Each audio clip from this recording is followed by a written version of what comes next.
spend the rest of today on exponential growth and decay. And the fact is, I don't want you to overthink this too much. Oh, is it clicky? Okay, then, I don't want you to overthink it too much. It's just very, very simple. Here it is. Exponential growth and decay. Okay?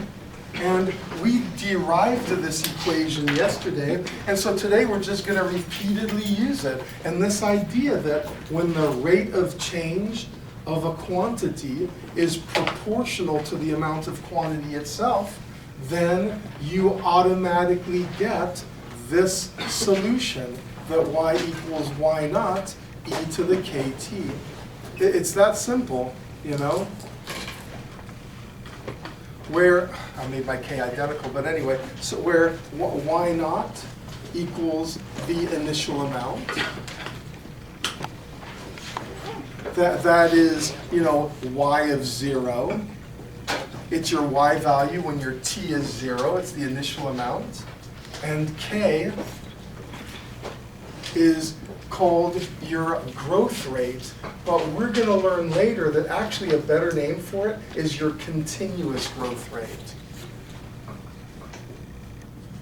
Continuous growth rate. And you'll see what that means later.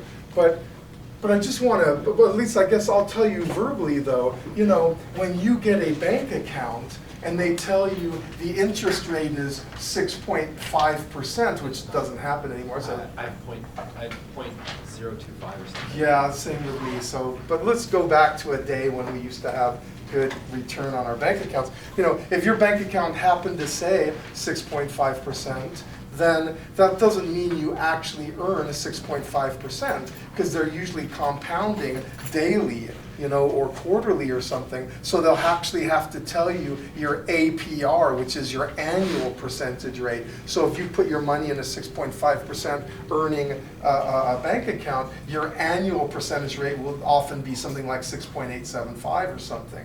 You see, where what you actually earn is greater than their listed percent, because that percent is a continuous growth rate or a daily growth rate, and it's not telling you how much you actually earn during the course of the year. And that's true also for mortgages, where now, of course, you're paying, you're having to pay people a percent. So like if I borrow $200,000 at 4%, they'll have to tell me what the annual percentage rate is. Because yeah, it's 4%, but now they're compounding me, they're working against me. So even though it says 4%, it might end up being 4.25 or 4.5. But the K is the 4%. The K is the continuous growth rate. That doesn't tell you how much money you earn in a year or how much money you have to pay in interest in a year. It just tells you what the continuous growth rate is, apart from the compounding. That may not make any sense to you now, but it will later when we address it. But as far as today's needs, all I need you to know is this. So hey, it's time for me to give you a bunch of examples, and I'll do a couple of examples, and then you guys will do examples, and it will be good. Here it comes. Example number 1. Okay. Okay. I've got bacteria. What kind of bacteria? I don't know. E. coli. I got E. coli. Okay. After 2 hours, you got 1,000. Okay. At end of 3.5 hours, you got 2,700. Okay. And the question is, how much did you start with?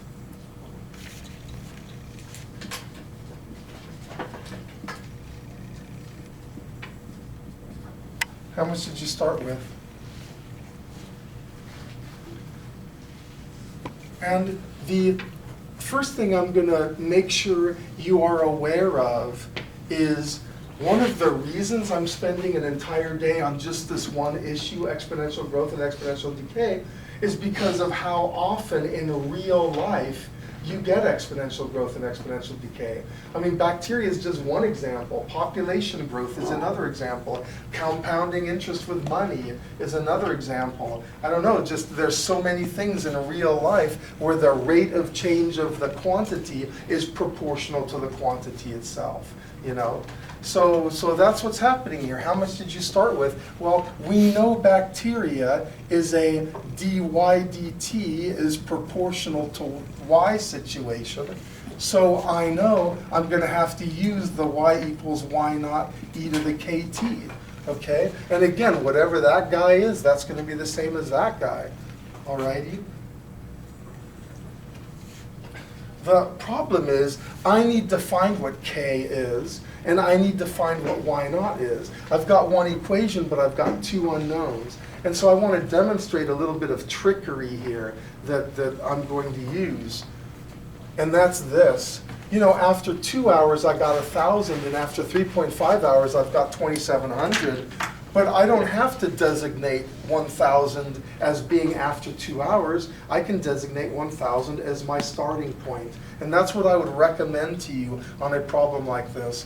Whatever the earliest time is, designate that as your starting point. That is, designate, hey, after 2 hours? No. After 0 hours. That is, I'm going to say t equals 0 and my y equals 1,000.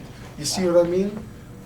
You don't have to be confined to saying, okay, t is 2, I get 1,000. T is 3.5, I get 2,700. You can change it however you like. So, hey, you guys tell me, if I've got 1,000 when t is 0, what is the t here going to be? It's not going to be 3.5 anymore. Yeah, if you're thinking 1.5, you win. Just let your t be 1.5 here, and your y be 2,700, you see? And now you'll be able to find k really easy. Okay, so let's go ahead and do that. I'm declaring that my initial amount is 1,000. Okay, and I'm saying that at 1.5 hours, y of 1.5 is equal to 2,700. You see that? Y of 1.5 is 2,700, and y of 1.5 means I stick a 1.5 in for t. My y naught is 1,000. And now I can solve for k. Divide both sides by 1,000. Take the log natural of both sides of the equation. And I hope you don't mind, I'm just going to call that 2.7. And then divide both sides by 1.5. And now I found k.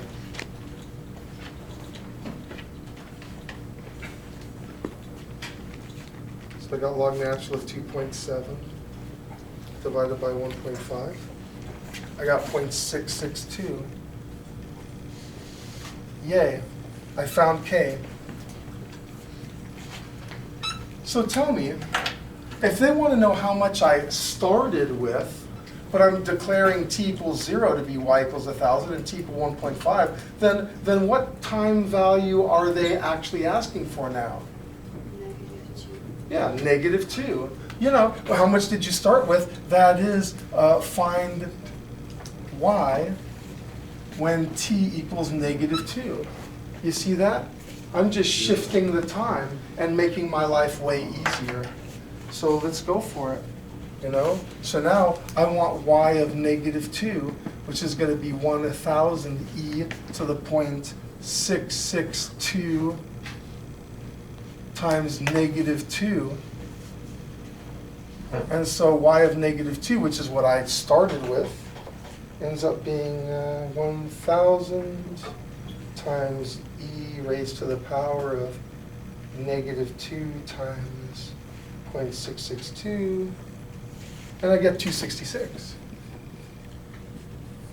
So I started with 266 bacteria. You guys okay with that? I think that's the way to go. Well, whatever time, they give you some crazy time and a crazy amount, just declare that time as 0 and have everything else be relative to that.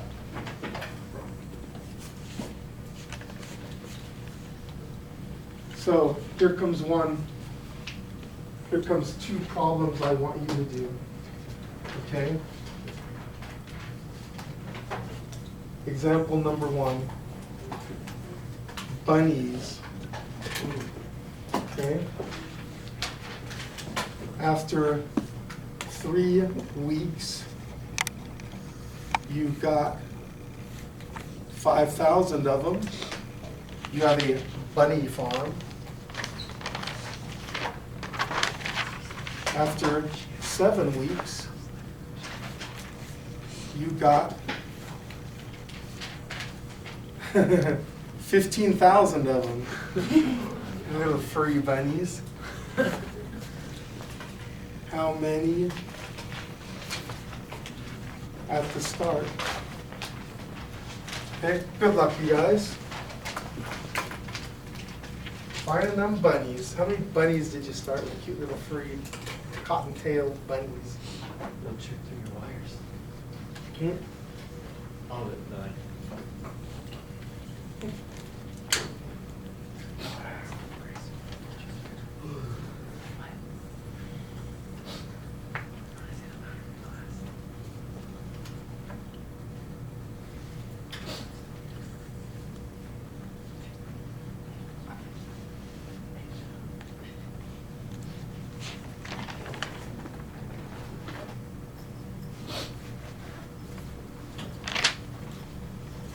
I'm not going to do guided practice because the way to do it is right up there.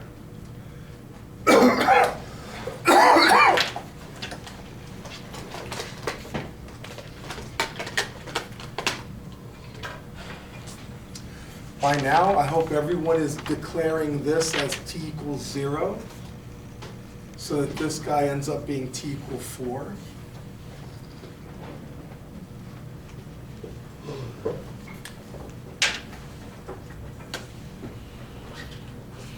You may remember doing this sort of problem when you were in Algebra 2 calculus.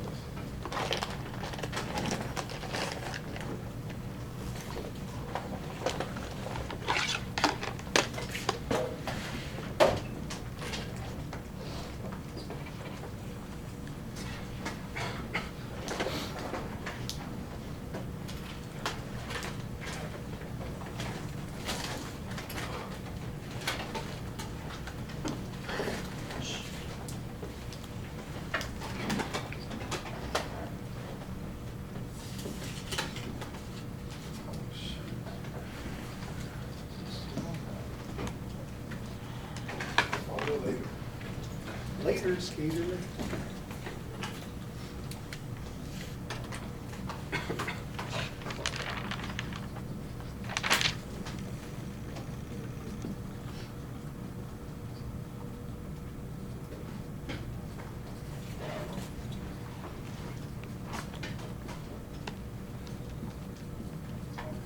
Is everyone getting there? That because I'm going to use y equals y naught e to the kt, but in this case, I've got 15,000 when my t is 4. Okay, so k is going to equal the log natural of 3 over 4.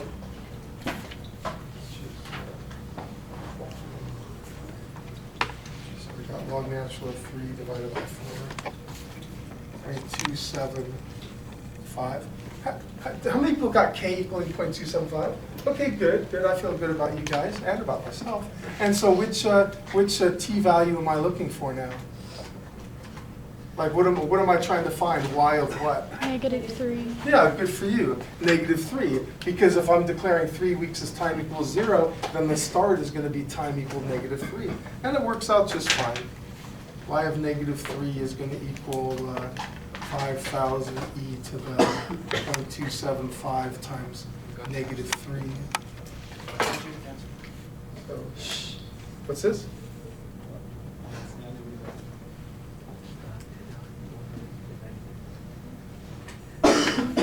Oops.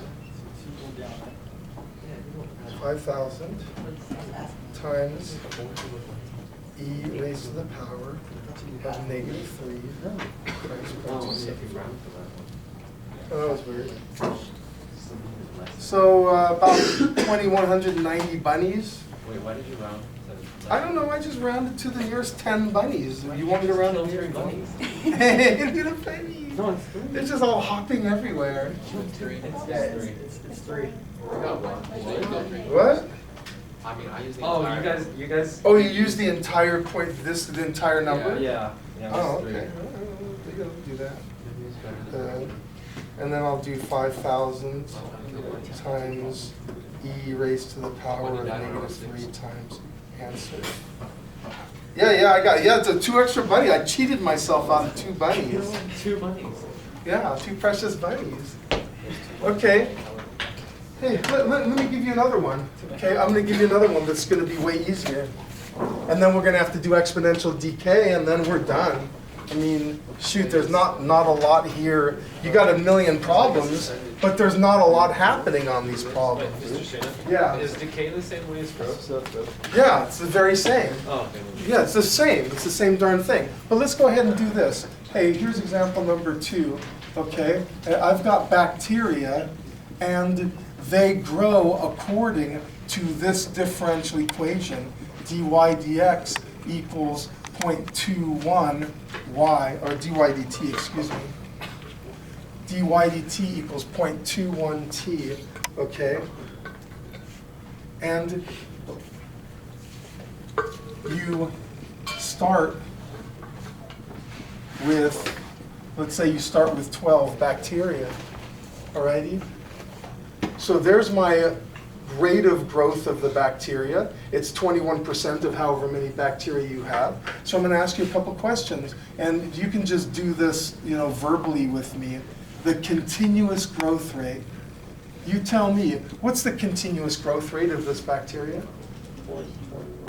Yeah, 0.21 or 21%, right?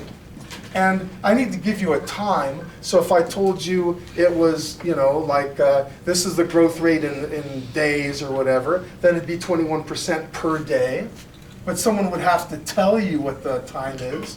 You can't just figure it out by looking at an equation. But I want you to see continuous growth rate is 21%. And so then B, get the solution.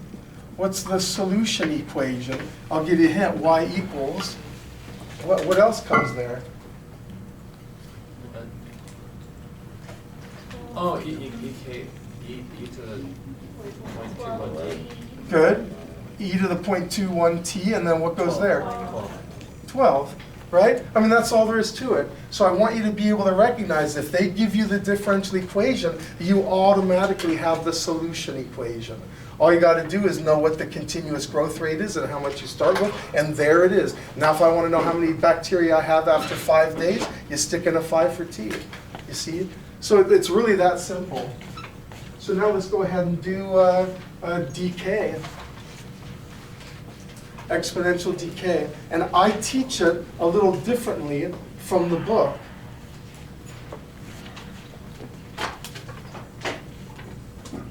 Exponential decay.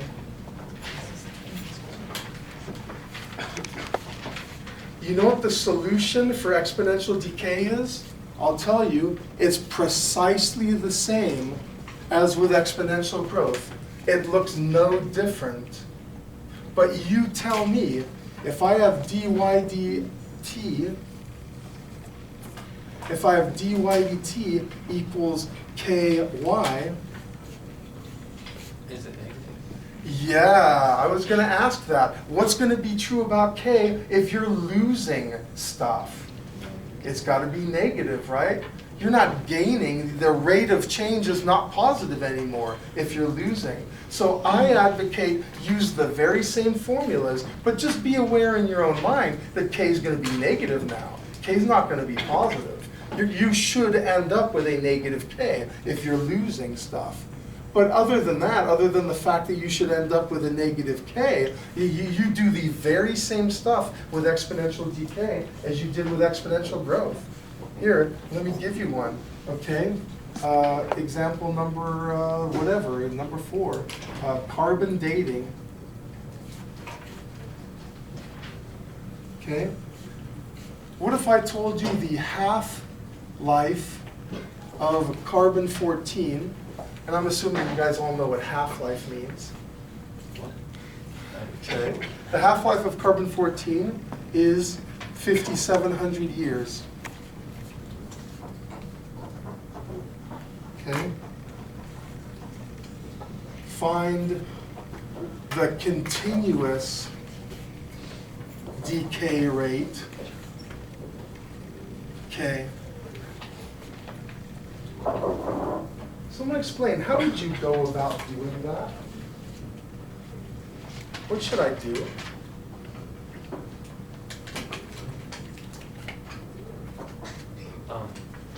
Yours. And Andrew, I appreciate you, but let me get other people talking. What should I start with if I want to find K?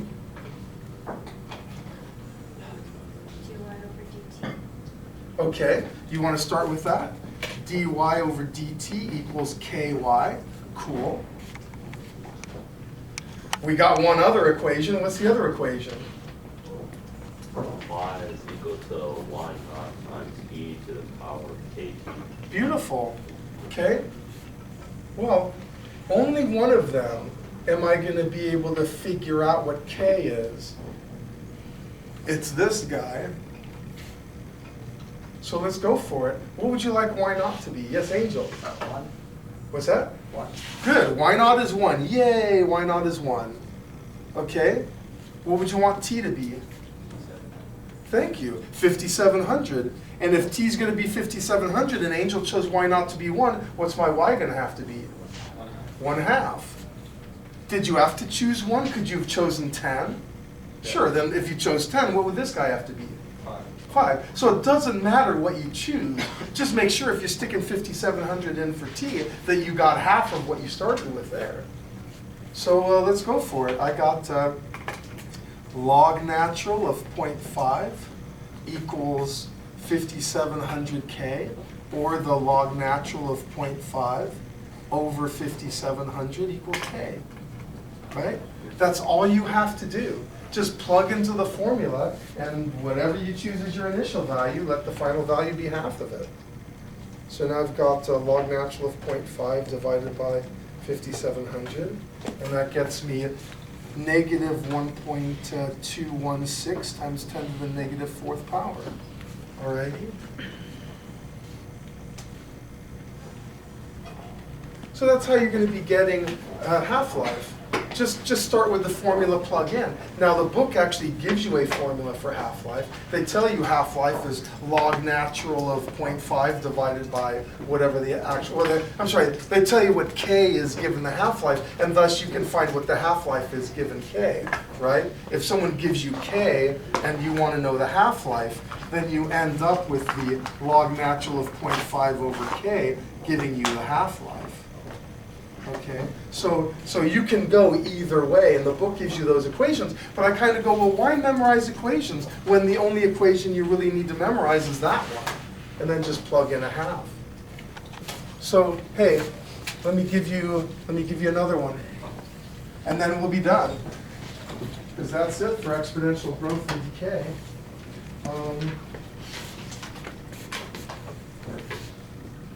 Half-life of radon gas equals, wait. Oh, no. No, I actually do it this way.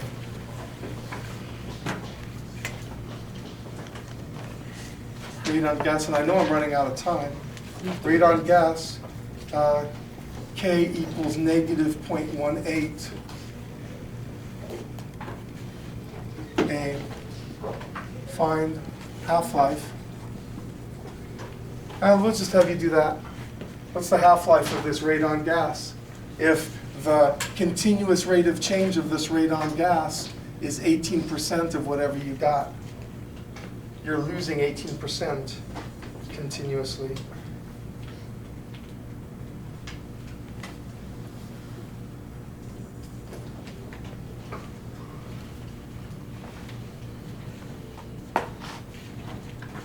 think that's good enough. Yeah, that's it. I mean, like I said, there's not much to do here.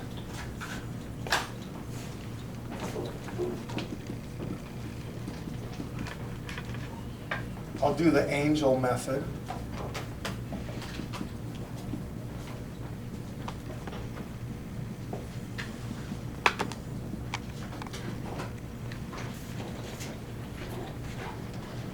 Using one doesn't get much easier than that. Days Yeah, it's days. So you guys getting 3.85 days? Yeah. Yeah, okay, that's the half-life. And if they asked you any other questions, any other crazy questions, just use that formula. So good luck on tonight's homework.